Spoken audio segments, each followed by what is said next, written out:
नमस्कार, श्री समर्थ रेसिपीजमध्ये तुमचं अगदी मनापासून स्वागत आहे। आज आपण बनवणार आहोत पालक न उकडता पालकाची सुकी भाजी। त्यासाठी इथं मी एक जोडी पालक स्वच्छ धुवून व चिरून घेतलेली आहे। त्यासाठी इथं मी अर्धा वाटी मसुरीची डाळ स्वच्छ धुवून घेतलेली आहे। तसेच इथं मी साधारण 10 ते 12 लसणाच्या पाकळ्या खोडून घेतलेल्या आहेत। आता आपल्याला यामध्ये साधारण 1 चमचा हिरव्या मिरच्याची चटणी टाकून घ्यायची आहे। तसेच इथे मी शेंगाचं कूट देखील घेतलेलं आहे। इथे वाटीमध्ये मीठ घेतलेलं आहे। तुम्ही जर माझ्या चॅनलवर नवीन असाल तर चॅनलला लाईक, शेअर व सबस्क्राइब करायला विसरू नका। जिरे, मोहरी हे देखील घेतलेलं आहे। आता फोडणीमध्ये घालण्यासाठी मी इथं तेल देखील घेतलेलं आहे। चला तर मग रेसिपीची सुरुवात करूया। फोडणी बनवण्यासाठी इथं एक कढई गरम करण्यासाठी ठेवलेली आहे। त्याच कढईमध्ये साधारण 2 चमचे तेल घालून घेतलेलं आहे।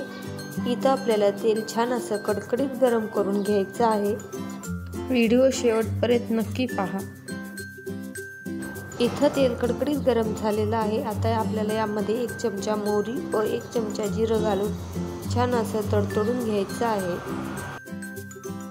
जिरे मोहरी तडतडल्यानंतर इथं आपल्याला चॉप करून घेतलेला लसूण घालून घ्यायचा आहे। इथे आपल्याला लसूण छान असा हलकासा ब्राऊन कलरचा होईपर्यंत परतून घ्यायचा आहे।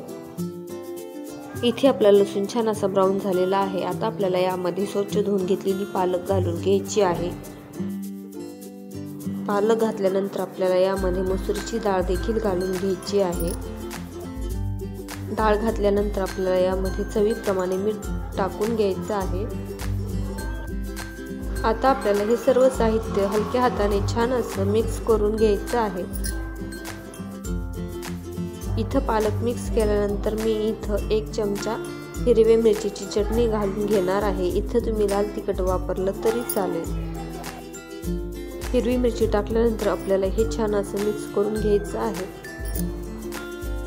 आता आपल्याला यावरती एक झाकण ठेवून साधारण 15 ते 20 मिनिटं छान अशी भाजी शिजवून घ्यायची आहे।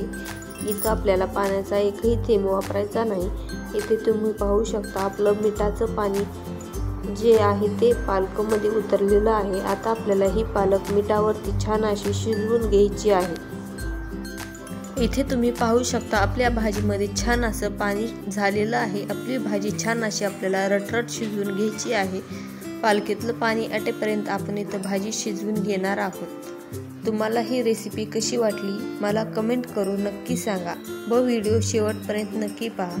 साधारण आपल्याला आणखीन 5 मिनिटं भाजी शिजवून घ्यायची आहे।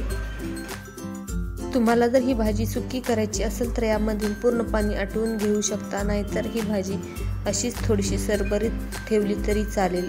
इथं माझी पालक शिजून झालेली आहे। आता आपल्याला ती एका वाटीमध्ये काढून घ्यायची आहे। इथं आपली खाण्यासाठी पालकची भाजी तयार झालेली आहे। पुन्हा भेटूया।